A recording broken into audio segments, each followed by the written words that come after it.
கொடியேற்றி 365 நாட்களும் அம்மா கொண்டாட காத்திருக்கிறது. எனவே இந்த அரிய நாளில் ஆண்டவர் உங்களோடு என்ன சொல்றார்? 3 விழாக்கள் இப்படியாக சொன்ன மாதிரி இறைவனின் தாயார் இயேசுவுக்கு பெயர் சூட்டப்பட்ட 8ஆம் நாள் விழா. அடுத்து புதிய ஆண்டை அவர் புது மகிழ்ச்சியோட எல்லாத்தையும் பழசெல்லாம் தூக்கி எரிஞ்சிட்டு நிறைய பேர் எடுப்பாங்க முடிகிறார். இந்த வருஷத்தில் ஆசிரியர் போல அவர் நடத்த சொன்னாங்க பயப்பட முடியல, அதனால முயற்சி முடியாது எதுவுமே கிடையாது. அந்த படையில் ஒரு நாள் 2 தருவாயில் இருக்கிற ஆசிரியர் எல்லாம் தீர்ப்பை பார்த்து சில போட்டு என்ன பூசி அவங்களுக்கு ஜெபம் பண்ணார். ஓகே, அப்போ ஒரு படையில் ரொம்ப சாப்பிட்டு தருவாயில் இருக்கிறவங்க வரும் பொழுது அவர் ரொம்ப அழுது புலம்பி முட்டமெல்லாம்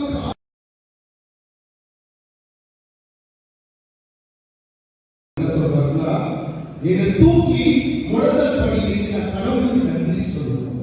என்னை தூக்கி முழதல் உடலை முட்டி போட முடியாது. காய்கறி இவ்வளவு ரத்தம் வருது, உடம்புல கட்டுப்பட்டு பிளீஸ் இல்லை எனக்கு நீங்க முட்டி போட வைக்கிறாங்க நன்றி சொல்லணும்.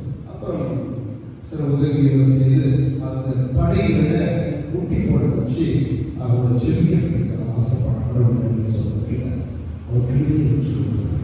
எதுக்கு முட்டி போடணும், யாருக்காக நன்றி சொல்லணும், எதுக்கு வந்து செவிக்கணும், இப்படி அடிபட்டு சாதனை நிலைமையில் இருக்கிற என்ன சொல்லணும் அப்படின்னு கேட்கும் பொழுது அவர் செவிக்கிறது யாருக்கு அப்படி அம்மாவுக்காக அப்படி தாய்க்கு என் அம்மாவுக்காக செவிக்கிறாங்க. என் தாய் என் சின்ன பிள்ளையிலேயே நல்ல சொல்ல சொல்லி நல்லா படிக்க வச்சு நாட்டில் அக்கறை வச்சு இப்படிலாம் வாழணும்னு சொல்றதுனால நான் போர் ஒரு படையிலாம் சேர்ந்து இன்னைக்கு போர்ல நான் சாக போகிறேன். நிச்சயமா நான் இறந்து இருக்கிற நேரத்துல நான் இறந்தாங்க மேலே போகும்போது அவங்க என் தாயை சந்திக்கிறேன். ஆனா இப்போ நான் கடவுளுக்கு நன்றி சொல்றதுக்கு ஒரே ஒரு காரணம் அப்படின்னு சொல்லி கதறி எழுத கடவுளுக்கு நன்றி சொன்னாங்க. உண்மையிலே திருச்சபையில் ஆண்டின் தொடக்கத்திலேயே இறைவனின் தாய் அன்னை மரியாதை விழாவை கொண்டாடுவதற்கு அழைப்பு கொடுப்பதற்கு என்ன காரணம்? இவ்வளவோ விஷயங்கள் இருக்குது. ஆனா அதெல்லாம் விட்டுட்டு இறைவனின் தாய் கன்னி மரியாதைக்கு விழா எடுக்கிறது, பெரும் விழா எடுக்கிறது. தாயை தவிர உலகத்துல வேற அன்பு எங்கேயுமே பார்க்க முடியாது. திருச்சபை எந்த ஒரு ஏவாளால உலகத்தில் பாடம் வந்துச்சோ, எந்த ஒரு ஏவாளால உலகம் அழிக்கப்பட நினைக்கப்பட்டதோ, எந்த ஒரு ஏவாளால ஆதாம் அழைத்து செல்லப்பட்ட கதை சொல்லப்படுகிறதோ, பாவம் இப்படிதான் வந்துச்சு. ஒரு ஏவாளை பார்த்து சூழல இதே ஏவாளை வைத்து இந்த உலகம் மீட்கப்படும் சொல்லி புதிய ஏவாளாக அன்னை மரியாதை இறைவன் தேர்ந்தெடுத்தார். எனவே அன்னை மரியாதை அழகாக ஒரு இயேசுவை பெற்றெடுத்து அந்த இயேசுக்கு இயேசு பெயர் விட்ட 2வது விழா கொண்டாடும். புதியாக 3 விழாக்கள் மிகப்பெரிய ஆசீர்வாதம். இந்த மிகப்பெரிய ஆசீர்வாதம் முதல் வாசலுக்கு ஜெனரல் ஆண்டவருடைய ஆசீர்வாதம் 3 வகை ஆசீர்வாதம் சொல்றார். அவர் உங்க பக்கம் திருப்பி அவர் முகம் பார்த்து அமைத்து கொடுப்பார். அந்த ஆசீர்வாதம் கடைசியில அந்த ஆசீர்வாதம் எப்ப இந்த ஆசீர்வாதம் கிடைக்கும் நன்கு எப்ப கடவுள்கிட்ட போய் செவித்தோடனே ஆசீர்வாதம் வந்துருக்கோம். 2 கதாபாத்திரங்கள் பழைய ஏற்பாட்டில் ஆபிரகாம் எடுத்துக்கொள்ளும். கடவுள் ஆபிரகாம் 2 விஷயம் சொல்றாங்க. ஒன்று பணிவுல, 2வது பரிசுத்தமாக. பணிவுல பரிசுத்தமாக இருக்கிறார். இப்படி இருந்தால் அவருக்கு ஆசீர்வாதம் வரும்னு சொல்றாங்க.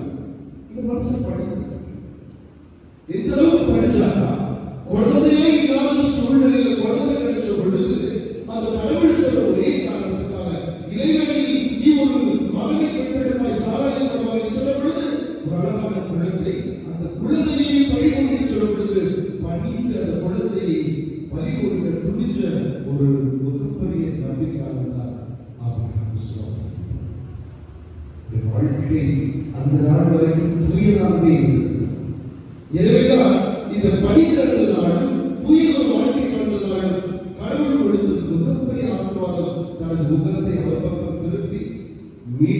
தலைமுறையை கடலை விட மிகப்பெரிய மலையை விட அதிகமாக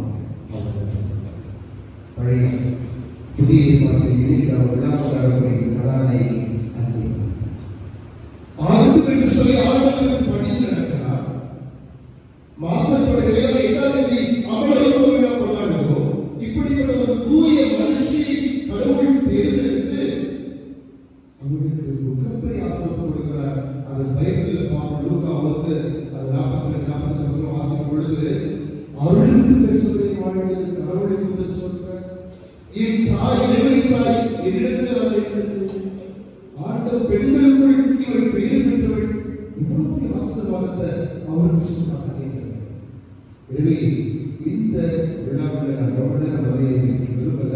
நேரப்படுத்தி 2 விஷயத்தை மட்டும் எழுத்து வர சொல்றேன். கடவுளுக்கு பணிந்து இந்த கதை முன்னாடி சொல்றீங்களா? அந்த சின்ன ஒரு கதை தான் உண்மை நிகழ்வு. அந்த படையில முட்டி போட்டு கடவுளுக்கு நன்றி சொல்லி அம்மாவுக்காக நன்றி சொல்ற மாதிரி இன்னைக்கு இந்த பிள்ளைங்க எத்தனை பேருக்கு என் அப்பாவுக்காக அம்மாவுக்காக நன்றி சொல்லணும் ஒரு காலத்துல அப்படின்னா இன்னைக்கு அப்பாக்களும் அம்மாவும் ஒவ்வொரு பெற்றோர்களும் be a role model to your children. ஒவ்வொரு தாய் தகவலும் தன்னுடைய பிள்ளைக்கு ரோல் மாடலாக அதுதான் எடுக்கக்கூடிய உறுதிப்பாடு.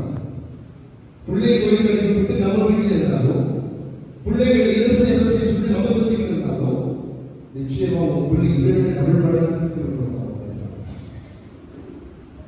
கடவுள் சொல்றாரு. கடவுளுக்கு பணிந்து நடக்கிற ஒரு சொல்றாரு. கடவுளை தெரியுமா? கடவுளை அனுசரிக்க கடவுளை செய்ய யூரியாவுடைய மையம் இதுதான். கடவுளுடைய பேரத்தை கடவுளுடைய பேரிடத்தை நாம் அனுமதிப்பவர்கள் உங்க மனப்படி அவர்களுக்கு ஒரு திட்டங்களை நிறைவேற்றி இருக்கிறார். கடவுளுடைய இரக்கம் உங்க நடவடிக்கை கடவுளை இருக்கணும். கடவுளுடைய பேரிட்ட வரணும்னா நாம் அவர்களுக்கு போராட வேண்டும். எனக்கு ஒரு உதவி செய்யணும்னாக்க நான் உங்களுக்கு வளர்ந்து தரேன்.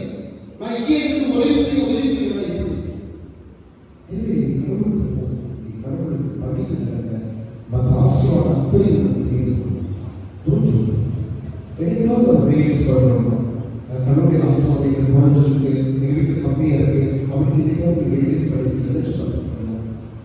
அது நேரம் கடவுளை திட்டி கல்வியா மாதிரியா உண்மையா வாங்கி எனக்கு ஏதாவது சோதனை வரும்போது கஷ்டம் வரும்போது எல்லாமே கிடையாது. சொந்த சோதனை அழகான வீட்டு வாசல் எல்லாமே கேட்டு கடவுளோட நினைக்கிறோம். அந்த நேரத்தில் அந்த டைம் காலத்துக்கு உடனே காலங்களை நேரங்களையும் கடந்த கடவுளை நாம் எப்பொழுதுமே தேடுவோம். மாற்றுவோம்.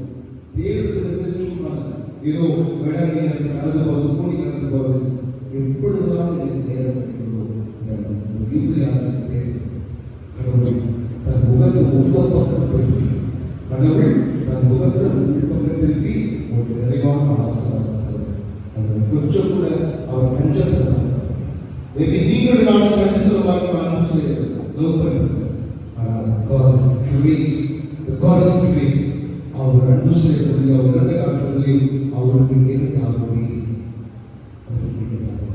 எனவே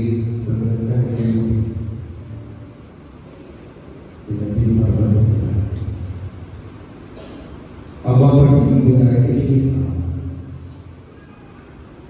அழகான கிராமத்தில் இத்தனை ஆண்டுகாலங்களை வாழ்க்கை மக்களிடையே கொடுத்த போராட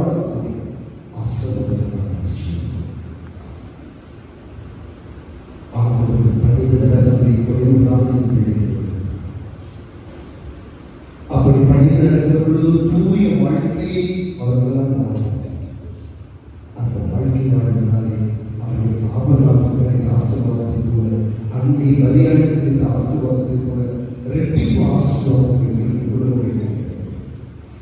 நோயில்லாத வாழ்க்கை, அமைதியான சூழல், ஒருவரை ஒருவர் தாங்கிக் கொள்ளும் குடும்பங்களின் கோவிலில் ஒருவரை ஒருவர் இன்னும் ஆழமாக அனுசரிக்கும்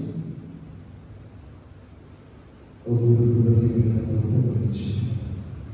புதிய புதிய சிந்தனை, புதிய வாழ்க்கை, எல்லாமே புதுசு புதுசு. பழசுடைய வாழ்க்கை வேண்டாம். கசப்பாத இடத்துல நினைச்சு பார்க்க தேவையில்லை. நடந்து முடிஞ்சதை பற்றி நாங்கள் உழவு தேவையில்லை. எங்களுக்குள்ள நடந்த கலவரங்கள், குழப்பங்கள், கஷ்டங்கள் அல்லது மன வருத்தங்கள் தூக்கி போட்டுருவாங்க. அது 2024 போய் துறைக்குவாங்க. 2024 புதுசமா, என் கணவனை புதுசமா, என் மனைவியை புதுசமா, என் பிள்ளைகளை புதுசமா, என் அன்பு இன்னும் ஆழமா போகும். நான் செய்யக்கூடிய லட்சியங்கள் எல்லாம் ரெட்டிப்பான். அதை என் குடும்பத்துக்கு தேவ ஆசீர்வாதங்கள் தூங்கிட்டு யார் பற்றி நான் நினைச்சோம். எல்லாத்தையுமே நான் நேர்மையாக பார்க்கிற நல்ல பார்வையை கொடுப்பாங்க. அப்ரிஷியேஷன் பண்ணுவாங்க. நிறைய தப்பி கொடுக்கும். நல்லா செய்ய உற்சாகப்படுத்தும். வீட்டுக்கார மனைவி பிள்ளைகளை எப்போயும் எனக்கு கண்டிச்சு சொல்லாம நல்லா இருக்கும், நல்லா செய்யப்படும், எப்படி பார்த்து இருப்பாடு ஒரு பார்ட்டியும். இதுதான் என்னுடைய புது வருஷத்துக்கு தேவையான ஆசீர்வாதம். கடைசியாக கடைசிகளுக்கு நிறைய மனவரத்திற்கான சந்தோஷத்தை குடும்பத்தில் தீர்மானிக்கலாம். ஆனால்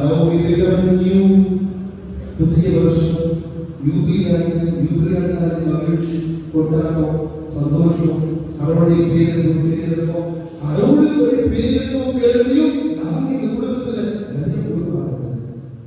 பங்கு கொடுப்பாங்க. இந்த பங்கு நேசிப்பாங்க. இந்த பங்கு எங்களுக்கு திருச்சொல்லை இன்னும் ஆழம் அவசியம்.